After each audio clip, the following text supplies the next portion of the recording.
Welcome to Rebel Without Applause, where we explore the intersection of sports, entertainment, and culture. I'm your host, Maurice Bob, and today we have a very special guest on the line.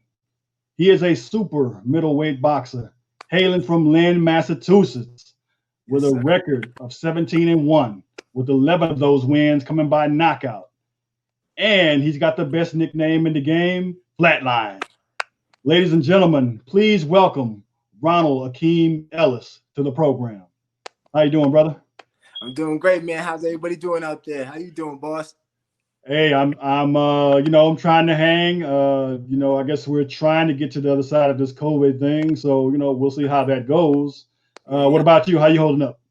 Doing what I can. Trying to stay in shape. Get ready for this fight I got coming up. Middleweight now, not a super middleweight. We went. Oh, okay, middleweight, okay. Yes, sir. Right. Yes, sir. I'm a big middleweight, but we working. So it is what it is with this COVID. It makes everything a little bit harder, but hopefully everybody's staying safe out there. Okay, cool, man, cool. All right, well, we'll get into all of that, especially the change to middleweight. So this program is called Rebel Without Applause, obviously, and what I like to do is start things off with a pretty simple yet kind of deep dive question. As you look back on your short life so far, what would you say is your most rebellious moment? Man, my most rebellious moment. Oh man, it's a whole lot, man. We can't even speak about it. It's just, I am who I am, man. It's a safe space. Their own poison. Yes, sir. It's hard, man. It is what it is. Okay. So you were born in Lynn, Mass. What was it like for you growing up there? There's kind of a lot of misconceptions about the Boston type area. What was it like for you growing up? Me growing up, man, they got a little saying about Lynn. Lynn, city of sin. You never come out the way you come in. Lynn's really like a little, it's really a gritty place. It's hard to say, man. If you ain't never been there, it's just a few of us make it out, if any. So I'm just working. I'm just trying to be the best I can be. Okay. And so, were you kind of pushed into boxing because of the surroundings, or like how did boxing come up? Boxing came up because, I used to get into a lot of fights, a lot of fights with a lot of kids at school, stuff like that. And my uncle was like, hey, he used to box in Chicago, Theodore Wood. And then he was like, I got a boxing gym. And I used to be doing the karate stuff, but it was like, it was too slow. It was 1 point here, 1 point there. I wanted to get it cracking, get in there and do what I had to do. So he told me about a boxing gym, and it just went from there. I went there, did a few things. They said, oh, you're a natural. I was like, oh, they just trying to get my money. But, hey, I started doing what I had to do. I started beating people up. I'm like, oh, it feels right. Then once they told me I could get paid in the future, I said, all right, let me buckle down. Forget football, forget basketball, forget all that. Oh, wow. Okay. So the whole you're a natural thing is not just some kind of made up thing. What is it about being a natural, like having great reflexes, power in the punch? Yeah. They said I always had like a good punch. They'll put me on the bag, put me on the steps, and I used to just get everything so quick. It was just like, oh yeah, I feel good. Everything was just coming so fluent to me. Then my little brother and my little sister followed, so we just took it from there. So obviously a lot of us take part in different sports as kids or what have you. But what made you sort of not just gravitate towards this, but like stick with it and get to a point where you saw where it might be, something that you could do, as a career? You know what it is, truthfully? Like I was always like in the gym doing what I had to do. But I used to love sparring. Like I used to love just beating people up. So coach used to trick me like, hey, we got some sparring for you. And I'm like, all right, I'll be there. I'll get to the gym. They're like, oh, he didn't show up. But you're here already. You might as well work out. My little brother and sister, they'll work out every day, do what they had to do. But I was always a little knucklehead. So, and, it was give and take. But the thing that really opened me up, to get back to your question, was I won National Golden Gloves. Because I went in there, and everybody thought my little brother was going to win because, he's always in the gym doing the right thing. And I was always messing up. So they was like, oh, I ain't going to get past the first round. Even the homies I was with, they was like, bro, you fighting anybody in the USA. You sure you ready? I said, trust me, I'm going to win.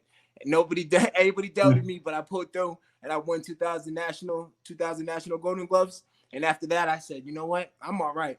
Let me just start doing it for real. Okay, so is it as, I don't know, seedy as it sounds? Like, what's it like to actually try to get into pro boxing? Is it all about finding the right trainer, manager? Like, what's? Yeah. Oh man, we could talk forever about that. Yeah, but truthfully, everything was better when it was in the amateurs. When you was doing it for free, it felt like, everybody had the love for it. Once it starts getting into money, it's like, yo, everybody's gonna get what they could get out of you, and then you're gone. Wow. Okay. Yeah, so like, to answer that, yeah, you gotta find the right manager, the right promoter. Promoter comes later on. You just gotta do what you gotta do. And you can't, some people, they get put in too deep in the beginning, and it's hard. Boxing's really a hard game, man. Did it help? Now, you have a brother that's a boxer too, right? Yes, sir. Yeah, and a little sister. She's in the she's doing Golden Glove. I said Golden Gloves. She's doing the Olympics. She's supposed to be doing this year, but they're going, they postponed it because of the COVID to next year. But she's on the Olympic team. And my little brother, he's 22-0. He's fighting on Halloween night. Nice. Yeah. So, that's got to be a great, camaraderie to have some people that are that close to you that are also, following the same passion as you. How do you guys vibe and come together and kind of learn from each other and lean on each other through this crazy sport? My little brother and sister, they were always like, they were 2 years apart. So they were sparring partners and stuff. My little sister used to beat them up. Nobody knows that. But they follow my footsteps. My father used to wake us up before sparring, before school, make us run. But when I ran on the days that before school will be a breeze. I won't be all lazy. So, man, my father just kept pushing us. That's what it really was. What was it, can you remember like either one of his mantras or like one of the lessons that he taught you early on that really kind of stuck with you and dug in to make you kind of drive for it? Yeah, you know what? My pops always told me, whatever I do, make sure you do it 100%. He said, if you're going to be, not saying any bad things, he said, if you're going to be a thief, you got to be the best thief out there. If you want to be a doctor, be the best doctor out there. So I ran with that, I always try to be the best at whatever I used to do. And, football, basketball, and all that stuff, you had a team with you. So it was easy to blame somebody else. Like, oh, you did this, you do that. Boxing, you got a team with you, but it's really just you in there. Can't nobody take those punches for you. Can't nobody throw those punches for you. So I really, took into that by myself stuff, because I played football, I played basketball, I blame everybody. It could be my fault, I'm blaming somebody else. It don't matter. But boxing, you can't blame nobody, so I loved it more. So, in that regard, I've heard various things about, boxing. And one of the things that kind of really stuck out to me is you don't really know what kind of fighter you are or whatever until you get that first big hit. Can you talk to me about kind of when you had first experienced like the big hit and kind of how you were able to navigate that and how it changed your view on it? All right, let me see. My first big hit. Yeah, Mike Tyson said everybody got a plan till you get punched in your mouth. Am I right? Yes.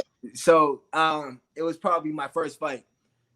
That's when I, in my first amateur fight, I lost my first amateur fight. So, okay.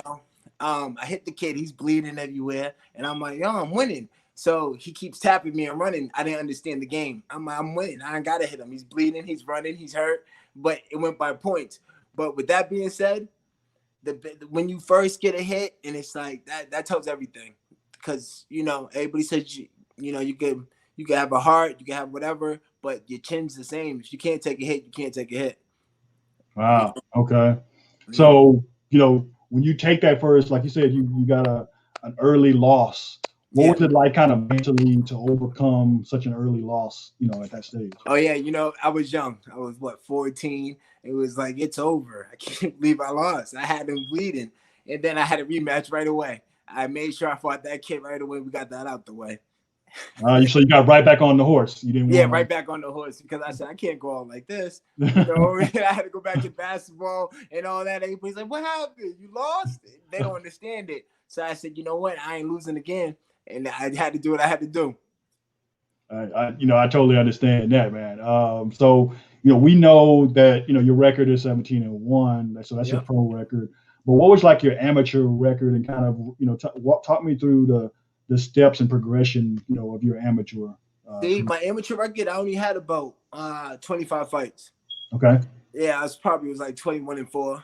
But the thing about me, I only fought like big tournaments. Okay. It was hard to get me to fight these little shows over here because if you look at my little brother, and I never was on like the Olympic team and all that, so that plays a big part. My little sister probably got 100+ fights. My little brother got 100+ fights, and like I told you before, I was always like a knucklehead, so I was always messing up, doing what I had to do. It was weird. So I had 25 fights, but I won national Golden Gloves. So okay. a lot of, and then when I was fighting the guys in the nationals, everybody had 70 fights, 100 fights, so they kept me out right when I got there. And I won it. I won it. So was the kind of volume of fights other fighters had, was that any intimidating at all, or did they like you coming? Like what? I had less fights, but I was always in the gym sparring the Peter Manfredos, the Sam Solomons. I was always sparring good pros like coming up. So it was like, because I just like to fight. So they'll put me in there with the guys and I hold my own. If not, I'll beat them up. We ain't gonna put them out there, but I was beating a lot of pros up at the amateur ranks. So then they was like, hey, I got something going. I just didn't fight as regular as I should. I wish I did. I would. Now, it's got to be, I can imagine when you win something significant like a Golden Gloves national, that's got to be a significant moment to really, really validate, that you've made the right choice. Walk me through how that felt and how, talked about the fight that actually won it. And when you got that, what it did for you mentally and kind of moving forward. I ain't gonna hold you. The fight that won it, like when I first got there, I went one fight at a time. Nobody believed in me. My little brother, he was a superstar. He was whipping everybody's ass. He was doing what he had to do. And me, I was kind of like, oh shit, do I belong here? Okay. And then the first fight, I got through the first fight. The second fight, I got a stoppage. Third fight, I got a stoppage. I'm like, wait a minute, I'm really hurting these boys. And the fight that won it was I fought Robert Garcia.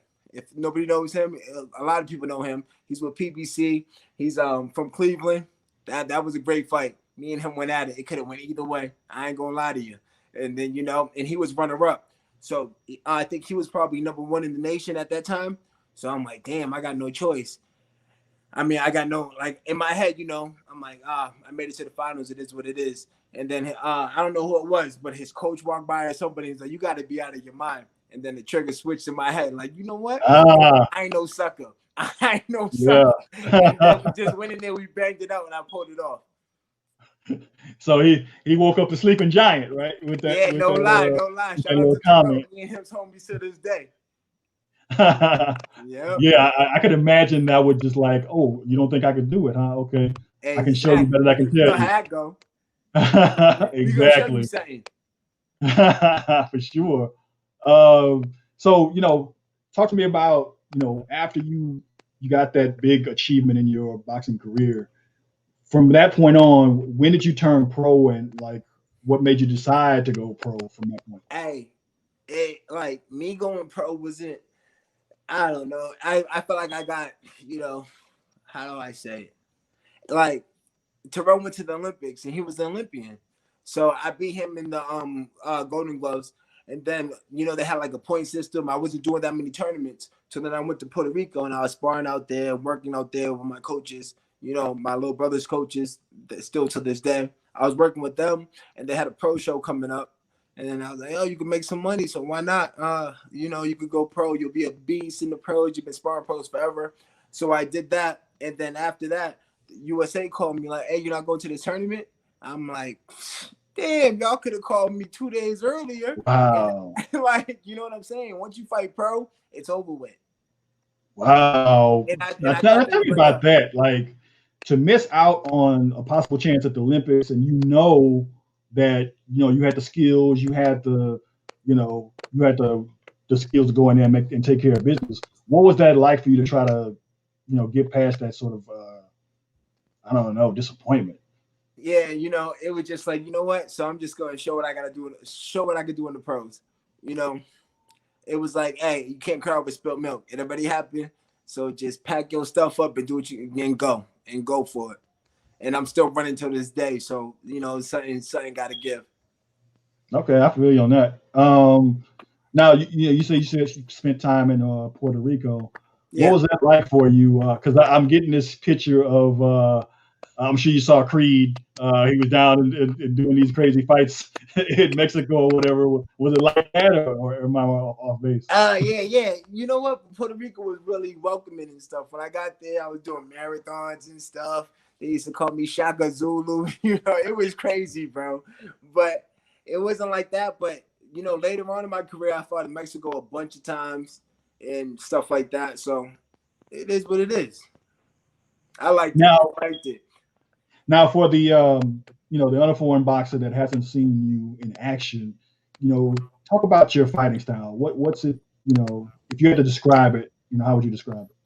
My fighting style, I'll probably say like, because I got long reach and all that, like it's more like a Tommy Hearns. They'll say like I'm a Tommy Hearns, I want to stay outside, but that's not me. I'm a dog. I want to fight. Coach always got to push me back. Like, come on, man. Yo, use your boxing. But I'm trying to get it over with quick. We don't get paid for overtime. So I want to get in there and do what I got to do. And I'm a big puncher. A lot of people have been missing screw because I had a lot of surgeries. I got 2-3 surgeries on the same hand, so I couldn't really show it. But last fight, I started really sitting down. And they're gonna see my next fight. They're gonna see I'm a real big puncher, and I love to fight inside. But I got the long arms to keep you outside. So everybody will compare me to Tommy, but I'm more like a Marvin Hagler. Okay, now with a name like Flatline, I mean, you must have a mean one-hitter quitter. I did, and then since these surgeries, I even had to change the name Flatline. I had to change it to Reckless. It's Ronald Reckless Ellis from now on. Reckless. yeah, because sometimes coach gonna try to hold me back, but it's no more. I'm going for broke. You can mark my words. I'm going for broke every fight from now on. Now, who was your favorite boxer growing up, and like who did you try to, at least in the beginning, mimic your fighting style after? At first I used to swear I had the best head movement. I used to call myself Magic Man. I used to try to be like Sweet Pea. I tried to be like Purnell. And then I started really once I started laying people down, knocking them out, I'm like, oh yeah, I'm Hagler. Yeah, we from Massachusetts. I'm gonna bring Massachusetts back. Hey, I mean, that's really a good a good measuring stick to kind of go after. So again, some people compared you to Felix Trinidad. Did you see that at all? Oh yeah. You know what? That's crazy because the whole upright style, the left hook. Everybody's you like Tito, especially when I was in Puerto Rico. I was smacking them boys around. They say, yo, you got something here. You got something. But, Tito, I used to watch a lot of Tito. That's one thing about me.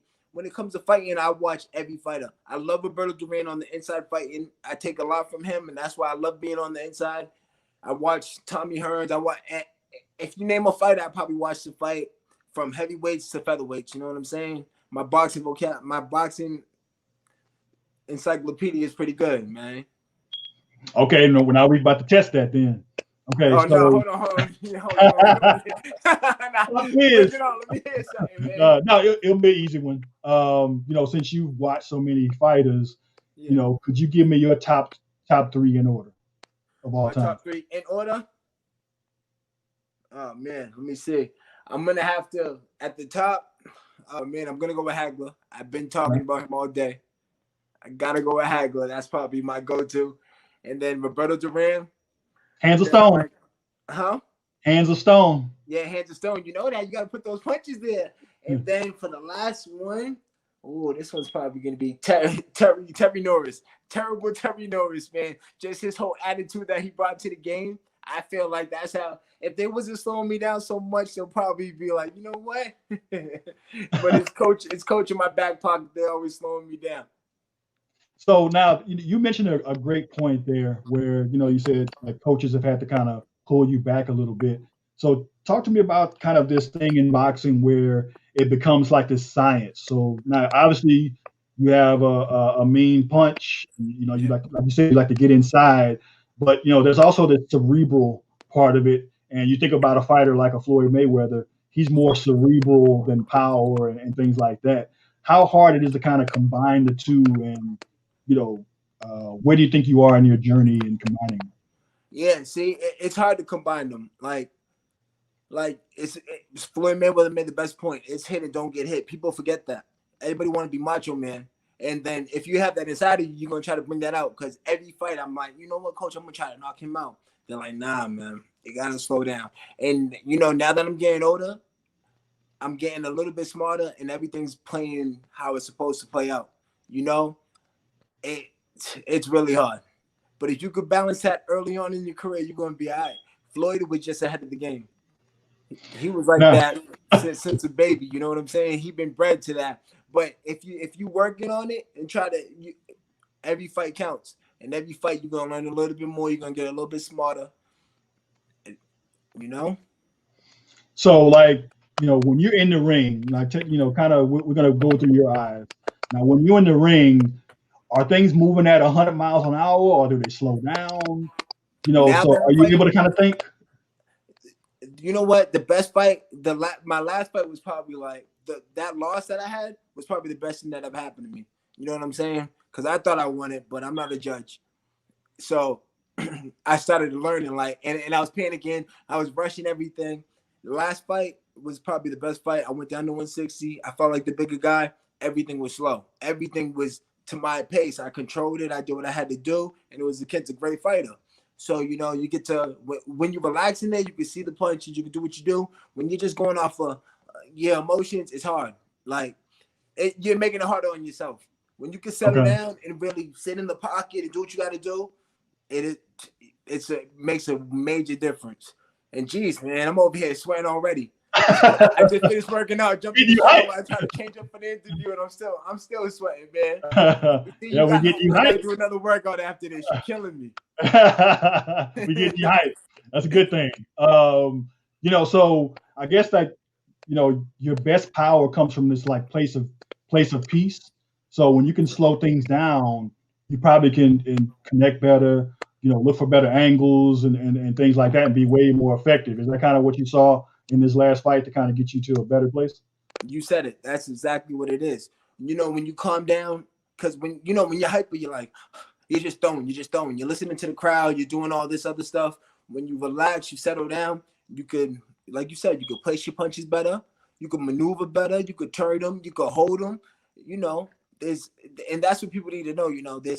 If you're fighting 10, 12 rounds, it is what it is. The guy gets the best of you in the beginning of the rounds. You settle down, and it's a long fight. You're gonna get that back. Don't try to force it. Get clipped with something stupid. It's boxing. It's 10 rounds. If you ain't knocked out, you can always get those points back. Exactly. You got to play that long game. Yes, sir. So now you've sparred, like you said, you sparred with some major people. You sparred with Canelo Alvarez, right? Yeah, Canelo, Kovalev, a bunch of people, man. There's names out there. Madonna back in the day, Kelly Pavlik, that's the homie. I if you name him, I probably sparred him. Wow. So Canelo was, he played a big part. I was there for 5 camps, so that was real solid work. And I ain't gonna be around over there because usually he knocked them off and sent them home. If you see me in 5 camps, I got to be doing something right. Wow. So what is it about sparring? Is that a real true way to kind of see how you stack up against the best? Like, are you kind of seeing how you stack up against Canelo when you're doing it? Of course. Other people go as that sparring mentality. Like, I'm a sparring partner. I seen it. Sparring partners get beat up. They're like, oh yeah, I'm getting my money. Truthfully, they could keep the money. I just wanted to whip your ass regardless. I just wanted to measure myself. So every time I go there, and that's why they call me back, because it ain't even about the little sparring money they're giving you. I want to see where I'm at. Because if I'm whooping you in the gym, I can be whooping anybody you whooping, and I can whoop, and I should be making just as much. So let's take Canelo specifically. What do you think you kind of saw within your sparring, and how do you tweak yourself, to where you came out of all those sparring sessions a better, Ronald? Every camp I got better because, the first camp, they treated me like a sparring partner. The first camp, I tell everybody that they spar you, they go home. They didn't let you train at their gym and all that. But, you got to understand he's the champion. He keep his gym private. We had to go somewhere else. The next camp, they're like, yeah, I like this kid. I started training with him. Third camp, I started, running with him, doing his little weight exercises. And I always pick up everything. His exercises, I just see what they're doing, and I'm picking up everything. And I'm doing what I got to do. on my free time. I'm trying to better myself. But I learned a lot from those camps. And it makes you better. At the end of the day, you try stuff, you're like, oh, if it's working on him, it can work on the next man. And it's honestly true. Because when you go back and you sparring other people, you breaking them down. You're like, wait a minute, what happened? You got better. I just been learning. So that was like school. I was getting paid to go to school. When I was in those camps, I was getting paid to go to school because I was learning. Everybody else take their ass whoopers and go home. I was learning. I wasn't getting my ass whooped out there. Ask about me. So I imagine, when you're there, like you said, you're holding your own, you're standing there toe to toe right there with him. Do you ever kind of question yourself and say, okay, what's the difference between Canelo and me? Why is he so successful and, making the big money, that type of thing? Do you ever kind of question that part of it and just like, okay, what do I need to get to that level? Every time I lace my boots up, every time I'm in there lacing my boots up and I see everybody, on his Johnson and all that, it's like, damn, what you doing different? But he just dedicated himself way more and he made the right, then that goes with your promoter and all that stuff. They put you in the right fight at the right time, you could be a superstar. Anybody with the half talent, they could be a superstar. You know what I'm saying? There's other fighters out there that don't even have half as talent as me. They're getting that, they're getting that bag, they're getting money. So, hey, everybody just don't have the same path. Am I right? Some people got to keep it going. So I go back to Marvin Hagler. When I get mine, it's going to be worth it. When I get mine, it's going to be worth it. But I ain't stopping until I get mine.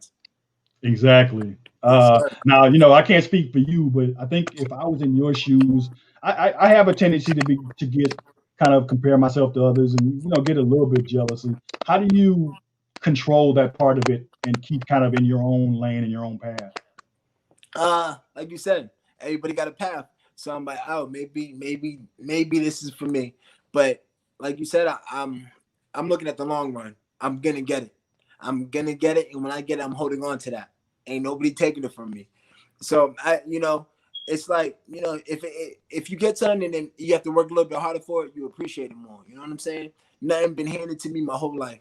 I had a whole bunch of setbacks in my career, and people might think this, but now it's just time. I just got to show everybody wrong. Like, with my next fight, I'm really gonna put on the show, and then the sky's the limit from there. I want all the big names because I feel like I've been in here for a long time. Everybody been overlooking me. I just need mine. I just want to get mine. They can have it when I'm done. Nice.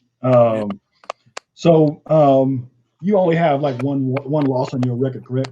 Yeah, yes, sir. And that was with DeAndre Ware? Yeah. Can you take me back to that particular fight? Because losing is not your thing. So when you look back, what could you have done differently to have the more favorable outcome? Oh man, that fight, man. There's no excuses. But I felt like I boxed the shit out of him, and I asked for the rematch right away. Never got it, so I just went to 160. I felt like I boxed him all around the ring. I did what I had to do, but I was more like, just jabbing him, sticking out because I broke my right hand. But there's no excuses. Like, I broke my hand in the fight.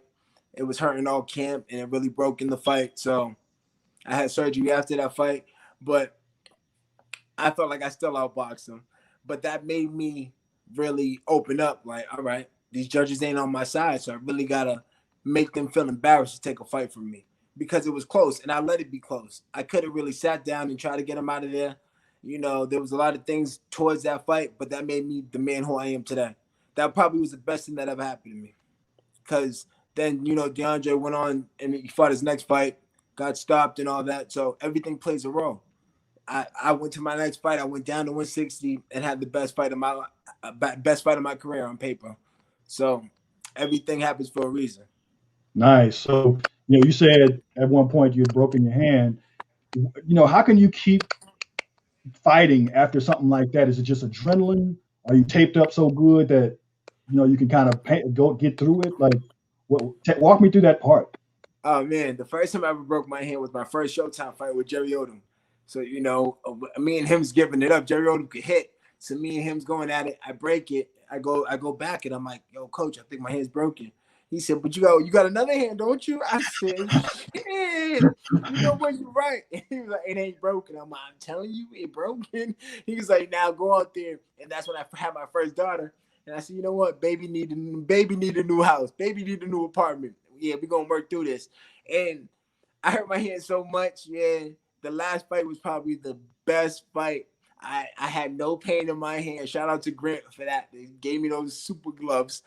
So I didn't have hand injuries since last year, and hopefully we stick to that. Because I broke my hand twice, had surgery 3 times. It's like, come on, man. When is it going to give? So I didn't have no hand problems for a whole year and a half. So we're going to stick to that. Now, that's got to be crazy because, obviously as a boxer, your hands are your moneymaker. Just like if you were a soccer player and something happened to your foot, ankle or whatever, so kind of everything stops, How did you get through those, times where you had to be patient and let yourself heal and, that kind of disappointment of that major injury? Yeah, see, the funny thing about that, we all got to make money. We all got to live. So I took some fights when I knew my hand was broken. I knew I shouldn't have been back. And that's probably what backtracked me. I fought Christopher Booker on Showbox. It was a Showbox fight. I'm like, hey, I could get some money. I could show what I had to do. I went into that fight with one hand, whooped his, got a unanimous decision. There was a lot of fights I went in there injured. And now that I know I ain't doing no more favors for no promoters, it's all about me at this point. Because when you do favors, that shit don't pay. Excuse my language. It don't pay off. I did them a favor fighting DeAndre. I went in there hurt. And, it didn't pay off for me. Because once you lose or whatever, everybody looks at you different. But if I didn't take the fight and came back how I supposed to, 100%, and knocked him out, then I would have been the man. So no more favors. I'm doing what I got to do for myself. Exactly. And, I, like you said, sometimes you have to take your own journey and kind of learn these things, for yourself. And just makes you better, not just a better boxer, but a better man, better person. Better person. And you can really, apply it to all facets of your life. So, you used to train with Robert Garcia, correct? Yeah, yes, sir. That's so my boy, he's pretty, I love Robert. famous. That's my guy, man. I just moved too far because I live in Woodland Hills. He over there in Riverside, but we still cool. I got nothing bad to say about Robert. That's the homie. So, what was it like training with him, and what did you learn the most under, your time there? You know what? Robert made me feel like, yo, I could be whooping these boys' ass. Robert made me like, yo, you're not scared. He always thought I was Mr. Macho. They used to call me the Blackskin. Like, I used to be in there banging with them boys. And I felt like I fit in. I was there with Brandon Rios, Madonna. They had a whole gang over there. So I was like, yo, I'm fitting in. I'm doing what I got to do. Marco Antonio, what's his name? Rubio. Everybody was over there. Margarito. So it was like, yo, hey. But, then when I get back to my, because I used to think I was Roy Jones too. So, but when I got to Robert, I really learned how to really get greasy and fight on the inside. So Robert, helped me out major in my career. Okay, so who are you with now, and how's that journey? I'm with Courage Shabalaba. He was a fighter. He was a heavyweight fighter. He probably only lost once, and he packed it up. It was too much for him. But great. He was with Lou Duva, but heavyweight contender. I'm with him, and we understand each other. Like I was with him when I first, because I was with Top Rank. Then after that, because when I was over there with Robert, that fell through. I went back to Boston, and then I got picked up by Shears Management, and they put me with Courage, and it just felt great. I was doing what I had to do. Me and him had a little falling out. I went with Freddie for a little bit, and then I was training with Frankie Lyles. I've been all over the place. Frankie Lyles, the middleweight champion. I was with him for a while. Then I fought DeAndre. I was with Ivan. And then after that, I said, you know what? When I was with Courage, I was undefeated. We was crushing everybody. It felt good, so let me get back with him. So I got back with him for the last fight, and I've been with him ever since. And that's probably where I'm sticking for the rest of my career. Nice. Mm-hmm. So you sometimes you have to try different things. When the glove fits, you wear it. And yeah, he knows be more. He knows when to settle me down. He knows like, hey, just let him go. He gonna get him. Let him go. Yeah. that makes a big difference too, because like if whatever you do as far as athletics, if you have the right coach, the right system, and things like that, they understand you. They can steer you in the right direction, and that makes a huge difference. So it sounds like you found that right connection. Exactly, because some coaches don't really, they think you're a robot. They're gonna tell you just keep going, keep going. With coach, he's a little bit, Coach Courage, he's smart. He gonna tell you, hey, this round we're gonna box him. We're gonna hold him a little bit. We're gonna do what you do. Some coaches are trainers. Some coaches are teachers. It's hard to find somebody that's gonna teach you something. Anybody can train somebody. They can train you to the floor. They can train you as a dog. But then you go into that fight all broken and stuff. They don't know when to tear you down or whatever. They're tearing you down before you even get to the fight. You're leaving everything in the gym. So that's how I felt going into certain fights, not taking it away from nobody, but with Courage, I felt nobody feels 100% when they fight. I don't care what they tell you. But this was probably the best fight, like coming back, and I feel great, bro. I feel great. So basically, you're Jordan and you found your Phil Jackson. Yep. So talk to me a little bit about how, just for the average fan, it feels like, UFC and MMA has kind of stolen a lot of the popularity and the thunder. Do you feel that as a boxer yourself, the kind of pull that UFC has taken away from the sport? So you asked me if UFC takes away from boxing? As far as popularity in the sport and kind of you know what? A little bit, because when you look back at the 80s and the 90s, it was strictly boxing. Everything was booming. You could be a half-ass fighter, they're gonna know your name. Now all of a sudden they got I ain't playing nobody. You ask the average person like who's Terrence Crawford, he probably the pound for pound. You know what I mean? For some people, but they don't know. They got to be more publicity and more. I felt like boxing, but it's coming back. I feel like it's coming back, but then COVID want to mess it up. So, but don't get me wrong. I watch UFC. Don't get me wrong, because I watch UFC. But it ain't nothing compared to boxing. Boxing, chess, UFC's like, you drink a beer, it's a bar fight. You get somebody on the floor, you throwing elbows and all this. It's different. Boxing, you got to be smart. It's chess. It's just a whole different ball game. We could talk about that for an hour. But yeah, but I ain't gonna talk down on the UFC. Dana White, if you need me, man, I'll go over there and fight y'all. So yeah, but yeah, UFC did take a little bit away from boxing. But as a true fan, as a fight fan, I feel like it could be UFC, it could be karate, it could be backyard fights. You're gonna watch a fight. You're gonna watch a fight. You're gonna tune into a fight. Okay. So you think it's already kind of on its way back? You don't have to do a whole lot to kind of get boxing back to that premier combative sport. Yeah, you still got to do. I think it's just you got to do a little bit more. Like back in the 80s, everything was boxing. You'll see commercials, you'll see Tuesday night fights, all that good stuff. They just, I don't even know what to explain it, man. I feel like between me, it's the promoters. Everybody just need to get together. Everybody want to be on this side, be on that side. Nah, man. Just the best fight, the best. It's always different. Everybody want to play these games, and I can't fight you because I'm on this side. This isn't the NWO, and what's the other shit they have? You know what I'm saying? Like the wrestling. Yeah, man. WWE and WCW. Nah, man. Everybody just needs to fight. If it comes back to that, UFC, MMA, they don't stand a chance. But they know that, they ain't stupid over there. They're like, everybody's hashing their stuff out in boxing, being girls, pull your skirt down and everybody fight. But I have to give it up to him for what he's done with this Fight Island thing. I feel like that was genius to even, to revamp and get the sport back on even during this COVID time. And it's actually gotten a lot of popularity, a lot of attention and things like that. Do you feel like boxing should have done something similar? I feel like they should have just jumped on his wave and did exactly, copy him. It is what it is. We could be on the next island over, but when it's over and we gonna fight. Cause like you said, a lot of people ain't fighting. I work regardless. I'm running. I'm doing what I gotta do. I was working out before we got to this interview, and that's why I'm over here drenched in sweat. But there's still fighters still working every day. But it's like, you know, a lot of fighters ain't fighting. UFC, they fighting every week, a couple times a week. So he did the right thing to keep the sport alive. Yeah, that's one thing I got to give it to him. You know, I'm not a huge fan of him, but I got to give it to him as far as what he does. Gotta respect it. Yeah, you gotta respect it. Yeah.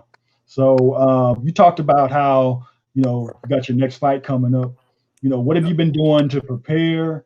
And, you know, kind of walk me through your change to middleweight and kind of how that came about. And, you know, what can we expect from this next fight? All right, let me see. Because, you know, I was fighting 68. Then I'll show up to the fight 73. I wasn't gaining no weight. I'm gaining 5 pounds when the other guy's gaining damn near 20. So I'm like, damn, they leaning on me. Y'all heavy. So they was like, you might as well, and I weigh in 66, stuff like that. So they was like, you might as well lose the 6 pounds, go to 160. You can still rehydrate to 70, 71, and still be the bigger guy in there. Because I'm used to getting hit by the 68 pounders. You know, people that non-boxing, you know, the natural people, like, it's only 8 pounds. That 8 pounds turns into 28 pounds overnight. You know what I'm saying? So now that I'm at 160, it was probably the best transition that I made. It feels great. I feel like the bigger guy. You can absorb the punches a little bit. You're more confident. You're more settled. I love it. So the whole thing about this next fight, I'm sitting down and I'm really cracking. And I hope everybody tunes in. They're going to see. On November 28th, it's me and Matt Korobov. He fought a gang of people. He fought the Charlos. He fought everybody, but he ain't fight me yet. And I want to show everybody, you know, I'm just as good as those guys or better. So I just got to go out there and put on a show. And like you said, your hand is fully healed, correct? So yes, sir, man. So they ain't see me in years. They're gonna see something. I'm seeing that. Even the sparring partners is like, damn, bro, what's going on? They gotta check my gloves. It's sparring. They gonna see. I don't want to talk about it. Just tune in and they gonna see what happens. Now, you know, what is like when you rehab and make your comeback from a broken hand? Does your hand become stronger or more susceptible to injury? Like how does that work out? At first, like I said, I was rushing it. So it'll hurt. It'll be swollen after every practice. I'm like, nah, I'm good. I'll ice it. I had a bucket of rice. I'm always, you know, digging in the rice every night. And they ain't get no better. It'll break the next fight. And then after that, so I took time off. I took after the DeAndre fight, I took almost a year off, and I really let it heal. I had surgery right after, let it heal for 8-9 months. Then got right back in the gym, I trained 6 weeks for my last fight, 8 weeks, but I was always running. I was always doing stuff, you know. I just really wasn't sitting down cracking with it. And then this probably was the best, you know, time heals everything. When I took that real time off how I was supposed to, because I was always eager to get back because I needed money or whatever. So now I'm like, I'm not doing no more favors for nobody. I'm doing it for me. So now that my hand's 100%, everybody's going to see what I've been talking about. Everybody wants to say I just been talking.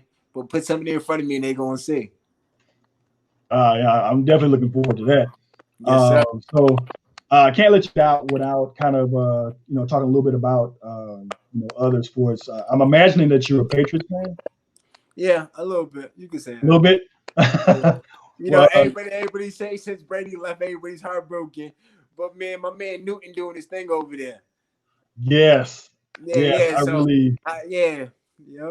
But I love to see that. But when it comes to basketball, you know, I be watching I could have been in the league, man. You ain't hearing from me, bro. Nice. Yeah, I'm really I love comeback stories because I feel like the league gave up on Cam, and even the Patriots, it took them forever to say, okay, we'll take him, you know. And here he is. He's back out there. He's back doing his thing. He's got his Superman flow back. You know, so I really like to see stories like that. You know, and you can write your own Superman story as well. You know, you can come back stronger than ever. You know, really show out and show these people, you know, what you're made of. And we're gonna get used to that new nickname. We're gonna forget about it. Yeah, Reckless. We're gonna go.